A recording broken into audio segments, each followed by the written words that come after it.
Nagaanii faraara yaadni gooftaa isiniif haa baay'atu. Akkam jirtu nagaa keessanii nagaadhaanis galata waaqayyoo ta'u. Guyyaa har'aa kutaa lammaffaasaa eenyummaa Yesuus kan jedhuti waliin ilaalla. Yeroo darbee kutaa tokkoffaa keessatti maqaa yookaan immoo hiika maqaa kan jedhuu fi maqaa kan jedhu waliin ilaalaa turreerra. Waa lama akka ilaallee turre yaadadha. Tokkoffaa irratti jecha Yesuus jedhu. Yesuus jechuun maal jechuu akka ta'e jecha Giriikiitiin liiswaa kan jedhamu irraa akka inni hiikame, hiikni isaas fayyisaa jechuu akka ta'e waliin ilaallee turre. Akkasuma maqaa Iyyaasuu jedhamu wajjin illee akka inni wal fakkaatu kitaaba qulqulluu keessaati. Iyyaasuu wajjin illee akka inni wal fakkaatu ilaalleerra. Kakuu moofaa keessatti immoo afaan Ibraayisxiitiin Yeeshu'aa kan jedhudha jenneetu ilaalle. Yeeshu'aa jechuun immoo hiikni isaa Yahiween fayyisaadha yookaan immoo Waaqayyo fayyisaadha kan jedhuti ilaalle jechuudha. Wangeela Maatewos boqonnaa 1 lakkoofsa 21 irraa isa jiru ka'umsa godhachuudhaani. Akkasuma lammaffaa irratti Kiristoos kan jedhu ilaalle. Kiristoos jechuun immoo kan dibame jechuudha. Kunis kan inni agarsiisu kaayyoo fi hojii isaa hundumaa galmaan ga'uudhaa fi aangoo qabaachuu isaa, kaayyoo hojii isaa lafa kanarratti hojjechuudhaaf kan ergame galmaan ga'uudhaa fi aangoo qabaachuu isaa kan agarsiisudha jenneetu ilaalle. Guyyaa har'aa kan ilaallu maqaadhuma isaa irratti xiyyeeffanna har'asi.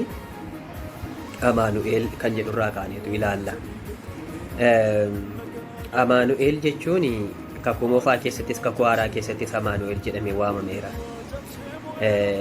Kakuu moofaa keessatti Isaayyaas raajicha boqonnaa 7 lakkoofsa 14 gubbaa irratti in argama. Akkasuma bakka itti gooftaan keenya Yesuus Kiristoos kakuu moofaa keessatti waa'ee isaa dubbatame bakka muraasa isiniin caqasa. Bakka baay'eetti dhagaa kan dubbatame gooftaa Yesuus Kiristoos dhalachuu isaatiin dura karaa raajota garaa garaa dubbatameera. Karaa Waaqayyoo abbaan ofii isaatii fi kan inni dubbatee jira. Waaqayyoo ammas raajotatti dubbatee raajonni kan dubbatan bakka baay'eetti dubbatameera. Amaanu'eel jechuun Waaqayyo fooniin mul'achuu isaa fi uummaticha keessaa akka inni ture kan agarsiisudha. Amaanu'eel jechuun Isaayyaas raajicha 7:14 irratti akkas jedheetu dubbate Isaayyaas raajiin jechuudha. Durbiin ulfoofti ilma sindeessi maqaa isaas immoo Amaanu'eel jettee moggaasti. Amaanu'eel jechuun Waaqayyoo nu wajjin jira jechuudha jedhe. Argituu gaalamma Amaanu'eel jechuun Waaqayyo nu wajjin jira jechuudha. Kana jechuun amma Yesuus hiikuma maqaa isaarraa iyyuu kaanee waaqa ta'uusaa Amaanu'eel jechuun Waaqayyo nu wajjin jira. Waaqayyo fooniin mul'achuu isaa fi akkasumas immoo uummaticha keessa akka inni jiraachaa ture agarsiisa. Uummaticha keessa akka inni jiraachaa ture. Gooftaa Yesuus Kiristoos fooniin yeroo biyya lafaa kanarra deddeebi'aa ture Yihuudootatti jecha akkasii kana itti dubbateera. Ani duraan dursee iyyuu isin gidduun ture ittiin jedheetu isaan itti dubbataa tureera. Kana hubachuun egaa baay'ee barbaachisaadha. Kana hubachuun baay'ee barbaachisaadha. Baay'ee waan ijoodha waan ta'eef jechuudha. Bara kana keessatti yeroo itti qaamni garaa garaa ka'ee amantaa kanaan mormaa jirudha waan ta'eef. Amantaa Waaqayyo karaa ilma isaa Yesuus Kiristoos ilmaan namaa fayyisuu barbaade kanaani mormaa kan jiran lakkoofsi isaanii danuudha biyya lafaa kanarra. Kana keessatti nu immoo dhugaa hubannee dhugaa arganne kana qabannee dhaabbannee dhugaa ofii keenya arganne kana immoo dhaloota biraan ga'uun immoo dhalootaaf dabarsuun immoo ga'ee keenyadha. Maqaan Waaqayyoo eebbifamu. Egaani Amaanu'eel jechuun Waaqayyo nu wajjin jira jechuu erga ta'eeti seera ba'uu boqonnaa sadii lakkoofsa 12 gubbaa irratti uumama boqonnaa 3 lakkoofsa 15 irratti dubbatameera. Waaqayyo uumama boqonnaa 3 lakkoofsa 15 irratti maal jedhee inni dubartittiirraa dhalatu mataa kee gadi tumaa jedhe. Yeroo bofichaa fi dubartittii gidduutti firdii kennu jechuudha. Inni dubartittiirraa dhalatu inni jedhamu suni ganaa isaa gooftaan keenya Yesuus Kiristoos Maariyaam durbarraatii dhalatee qoromsa seexanni immoo gooftaa keenya Yesuus Kiristoos irratti biyya lafaa kana keessatti illee geggeessaa turee fi moo'icha gooftaan keenya Yesuus Kiristoos immoo seexana irratti argate. Moo'icha isaa sana agarsiisa. Mataa kee gadi tumanii dubartittiirraa dhalatu. Siif sanyii dubartittii gidduutti immoo diinummaan buusa jedhe.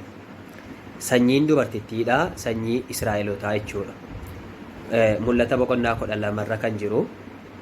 Mul'ata boqonnaa 12 kan jiru sana baay'een namootaa warri kaanii wallaa kiristaanaati jedhanii hiiku dubartittii sana. Dhugaansaa garuu mul'ata boqonnaa 12 kan jiru wallaa kiristaanaa bakka bu'atoo hin taane sanyii dubartittii kan ta'e sanyii dubartittii Israa'eloota isaan sana bakka bu'a. Wallaa kiristaanaa bakka hin bu'u. Akkan ofii kootii qoradhee hubadhee argette jechuudha. Keessumaa barsiisa akkasii kana warri joobaadhaa kan isaan irratti barsiisanii dubartittii wallaa kiristaanaa agarsiisaa uummanni boqonnaan 12 yoo. Kana maaliifan isinii dhaqee sanyii dubartittii irraa inni sii fi sanyii dubartittii gidduutti diinummaa buusa jedhe. Ilaalaa erga gaafaa Addaamii fi Hewaaniin seexanni jannata keessaa baaseeti seexanni raajota dura dhaabbatee Waaqayyoon mormaa tureera. Seexanni yaadni Waaqayyoo kun akka galma hin geenye kallattii garaagaraatiin lola kaasaa tureera. Gooftaa Yesuus Kiristoos gaafa dhalatu immoo Yesuus kaayyoon inni dhalateef sun akka karaatti hafuu fi xinnummaadhuma isaatti akka du'uuf utuu kaayyoo dhufe sanaaf galmaan hin ga'iin akka du'uu fi Heroodis ijoollee waggaa 2 gadii akkasuma ijoollee waggaa 2 naannoo Yesuus jira jedhamee yaadame keessatti ficcisiise Heroodis jechuudha. Argitu ari'atama guddaatu ka'e jechuudha.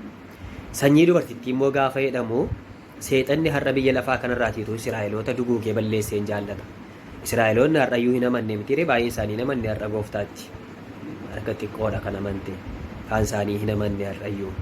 Waaqayyo garuu seentarii sana giddu galeessa godhateetu biyya lafaatti mul'isuu barbaadeera yookaan biyya lafaa kana fayyisuu barbaadeera.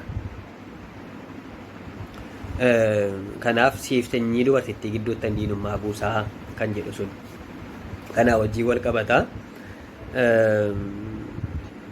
Isaayyaas boqonnaa 8 lakkoofsa 10 irraas yaaduma akkasii kana arganna. Inni lammaffaan ilma Waaqayyoo kan jedhudha.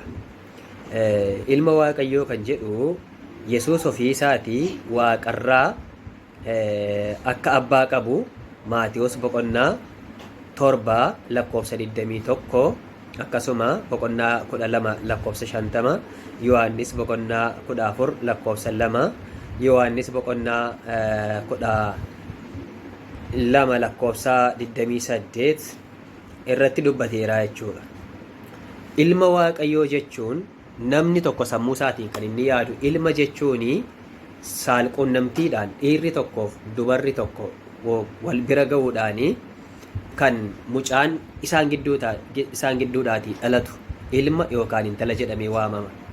Yesuus ilma Waaqayyoo gaafa jedhamu Waaqayyoo dubartii fuudheetu irraa godhate jechuu miti. Sammuu keenya uumamaa kanaan yookaan immoo akka saayinsiitti deebinee yaadna yoo ta'e dubbii kana fudhachuun baay'ee ulfaataadha. Warri musliimaa amma dubbii kana hin fudhatan baay'ee isaanitti cima. Baay'ee Waaqayyoo ilmi godhachuun isaaf hin malu jedhe Muhammad ilmi godhachuun isaaf hin malu jedhe. Allahan ilma godhachuun isaaf hin malu jedhe. Maqaa Waaqayyoo jedhuun fayyadamu maqaa Waaqayyoo jedhu afaan Oromooti. Allahan ilma godhachuun isaaf hin malu hin malleefillee Allahan niitii hin qabudha laalaa. Sammuuma uumamaa isaa kanaan yaade jechuudha. Allahan niitii hin qabu. Yaada Waaqayyoo mormuudha jechuudha amma kun. Ilma Waaqayyoo Yesuus ilma Waaqayyoo ta'uunsaa hariiroo abbaaf ilma gidduu durumaa kaasee ture kan agarsiisudha jechuudha malee waa biraa miti jechuudha. Eebbifamaa yeroo biraa sirraa kaanee itti fufnaa kana caalaa deemuu hin danda'u. Ayyaanni isiniif